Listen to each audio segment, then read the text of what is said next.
This channel does not promote any violent, harmful, or illegal activities. All content provided by this channel is meant for an educational purpose only. সাধারণত দীপ আমরা বিধানসভায় যে কোনো খবরই দেখে থাকি, তো সেক্ষেত্রে শাসক তো কখনো বিরোধী, কেউ একে অপরকে আক্রমণ করেন এবং অনেক বিষয় আলোচনা হয়ে থাকে। কিন্তু এখন অন্য বিষয়, বিধানসভার লবিতে নজর রাখতে হচ্ছে, কারণ সেখান থেকে বিধায়কের ফোন চুরি হয়ে গেছে। ভরতপুরের তৃণমূল বিধায়ক হুমায়ুন কবির, সেখানে থেকে তার ফোন চুরির অভিযোগ আসছে। হুমায়ুন কবির দাবি করছেন সকাল 10:40 নাগাদ বিধানসভার লবিতে এসে উপস্থিতির খাতায় তিনি সই করছিলেন। তারপর কি হলো আমি কথা বলবো আমাদের রিপোর্টারের সঙ্গে, সরাসরি প্রদীপ্ত কান্তি ঘোষ রয়েছেন। প্রদীপ্ত, সই তো করলেন, তারপর কি হলো? দেখো, হুমায়ুন কবির সই করলেন এবং তারপর তিনি সোফায় গিয়ে বসলেন এবং দলের বিধায়ক জাকির হোসেন, নিজের জেলার বিধায়ক, তার সঙ্গে তিনি কথা বলছিলেন। এই কথা বলার পর হঠাৎ করে হুমায়ুন কবির তিনি উঠে যান। একটি ফোন তার হাতে ছিল, আরেকটি ফোন তিনি ভুলবশত সোফার উপরে রেখে যান। যদিও হুমায়ুন বাবু যেটা জানিয়েছেন তা হলো পকেট থেকে বেরিয়ে গিয়ে সেখানে পড়েছিল। এরপর তিনি যখন মিনিট 5-এর মধ্যেই সোফাতে ফিরে আসেন, সেই তারপর থেকে কিন্তু তিনি আর ফোনটি পাননি। গোটা বিষয়টা নিয়ে তিনি পুলিশকে জানিয়েছেন এবং বলে রাখা বিধানসভার অধিবেশন চলছে। গতকাল রাজ্যপাল থেকে মুখ্যমন্ত্রী আগামীকাল রাজ্যের বাজেট রয়েছে, ফলে নিরাপত্তা যথেষ্ট বেশি পরিমাণে রয়েছে। বিধানসভার কর্মীরা যেমন আছেন, সাদা পোশাকের পুলিশ রয়েছে, কলকাতা পুলিশ মোতায়েন রয়েছে, গোটা লবি জুড়েও পুলিশের সয়লাভ। তার মধ্যেই এই ধরনের ঘটনা, খুব স্বাভাবিকভাবেই এটা বিধানসভার ক্ষেত্রেও খুব একটা। আচ্ছা প্রদীপ্ত, তোমরা তো নিউজের জন্য নিউজ কভার করতে তোমরা বিধানসভায় একাধিকবার তোমাদের যাতায়াত হয়, তো বিধানসভায় এই যে লবি, যে জায়গাটার কথা যেখান থেকে ফোনটা চুরি গেছে, এখানে কি সিসিটিভি রয়েছে?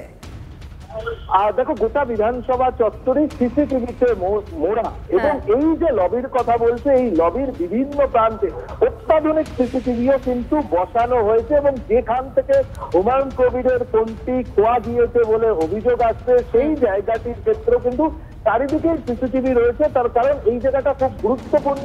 এখানেই যে ছবিগুলো রয়েছে, প্রতিকৃতি রয়েছে, এখানে এসেই কিন্তু বিধানসভার অধ্যক্ষ থেকে মুখ্যমন্ত্রী যখন থাকেন সেই সময় কোনো মনীষীর জন্ম। তাহলে তো ফুটেজ দেখলে কে ফোনটা নিল বা চুরি যে উদ্দেশ্যই হোক না কেন, সেটা হয়তো সহজে বোঝা সম্ভব, অন্তত আমাদের আন্দাজ তেমনটাই। তুমি প্লিজ সঙ্গে থাকো, কারণ হুমায়ুন কবিরের সঙ্গে তো আমরা কথা বলেছিলাম, তিনি কি বলছেন তার ফোন চুরি যাওয়ার পর, শুনবো।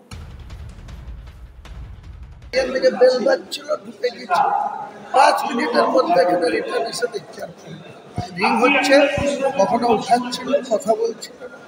তারপরে মার্শাল সাহেবকে জানালাম, মার্শাল সাহেবরা দেখছে, আর হেয়ার স্ট্রিট থানাতেও জানিয়েছি, ওনারা দেখছেন, বলছেন লিখিত। বিজেপি নেতা সজল ঘোষ কিভাবে দেখছেন তার এই ফোন চুরি যাওয়াকে, শুনবো। তৃণমূলদের খুন করছিল এটা দেখছিলাম, তৃণমূলীরা লাস্টে ফোন চোর, ফোন চোর। এখন আবার বলছেন ফেস লক করা আছে, কিন্তু ফেস সেভিং এর কোনো জায়গা নেই। ফেস লক উনি কেন বলছেন? কারণ ওনার ফোনের ভেতরে কি এমন অনেক তথ্য আছে যেটা মমতা ব্যানার্জি দেখতে চান। মানে এই চুরির নেপথ্যে কে আছেন সেটাও তো জানতে হবে। যে এই ফোনটা, ওনার ফোনটা পার্টিকুলার চুরি করে ওই ফোনে কার কার সাথে কতবার কথা হয়েছে, কি হোয়াটসঅ্যাপ চ্যাট হয়েছে, কি ফেসবুক হয়েছে, সেগুলো কি ওনারা জানবার জন্য চুরি করলেন? ভাবা যায় এমএলএ এর ফোন চুরি, তাও বিধানসভার ভেতর থেকে। বাজে ঢোকার জন্য হাউসে, সঙ্গে সঙ্গে আমি জাকিরদা আমাদের জঙ্গিপুরের এমএলএ এর সঙ্গে কথা বলতে বলতে আমি ওটা ছুটে চলে গিয়েছিলাম। পরে আমি যখন মার্শালকে জানালাম এবং হেয়ার স্ট্রিট থানার অফিসার আসলেন, তার সাহায্যে আমি যে কোনোভাবে হোক ফোনটা পেয়ে গেছি। আমি এই নিয়ে আর কোনো কথা বলতেই চাই না। কে নিয়েছিল আমি তো দেখিনি। চুরি বলাই যাবে না, চুরি বলাই যাবে না, মিসইউজ হয়েছে, কেউ হাতে চলে গিয়েছিল। মানে আমার কাছ থেকে মিসইউজ হয়েছে, মানে আমি বলতে চাইছি লবিতে আমি ফেলে চলে গেছি, হাউসে ঢুকে গেছি, তারপরে কেউ পেয়েছে নিয়ে চলে গেছিল, তারপরে আবার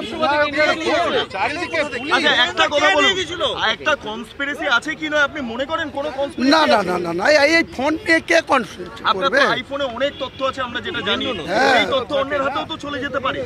যাবেই না, আমার ফেস লক করা ছিল, ওই ফোন কেউ ইউজ করতে পারবে না, 2 ঘন্টা ফোনটা কে ব্যবহার করে? হ্যাঁ কত করতে কেউ পারে করতেই পারেনি কেউ পারেনি? ফোন না না পেলেনটা কি? বলছি তো আমি বিধানসভায় মার্শালকে বলেছিলাম, মার্শালরা দেখছিলেন অফিসিয়ালি, সিসি ক্যামেরা দেখা হয়েছে, তারপরে ফোনটা কিভাবে কোথায় গেছে হেয়ার স্ট্রিট থানার একজন অফিসার এসে লোকেশন ট্যাপ করে যেভাবে হোক আমার ফোন আমি পেয়ে গেছি। ফোনটা কখন পেলেন মানে আমাকে একটা কথা বলুন। 20 মিনিট হলো। বিধানসভার পুলিশকে বলাচ্ছে, পুলিশ হেল্প করেছে, লোকেশন দেখে সেখানে যোগাযোগ করা হয়েছে, পেয়ে গেছি, বললাম তো। আপনি হেয়ার স্ট্রিট থানায় কেন যাবেন? এটা তো বিধানসভার অভ্যন্তরের কেস, স্পিকারকে অভিযোগ দেবেন, স্পিকার হেয়ার স্ট্রিট থানায় গিয়ে আরে অভিযোগ দেওয়ার প্রশ্নই নাই, আমাদেরও তো কিছু মৌখিকও তো কিছু করার থাকে। আমি যখন ওনাকে বলেছি, একজন সার্জেন্ট চলে এসছে, ওনাকে নাম্বার দিয়েছি, উনি যা প্রসেস করেছেন, হেল্প করেছেন, পেয়ে গেছি। কোনো ম্যান আমি বলতে পারবো না, জানি না আমি ম্যানকে, আমার সিকিউরিটিকে পাঠিয়েছি, দিয়ে দিচ্ছে, হয়ে গেছে। আপনি কি তাহলে এখন থেকে দুটো ফোন আনবেন নাকি একটা? দুটোই আনবো, আমি দুটো ফোনই ইউজ করি। হারিয়ে যাচ্ছে, পকেট থেকে বেরিয়ে যাচ্ছে, মানে নিজে সাবধান হবে। এ নিয়ে আমি কিছু বলতে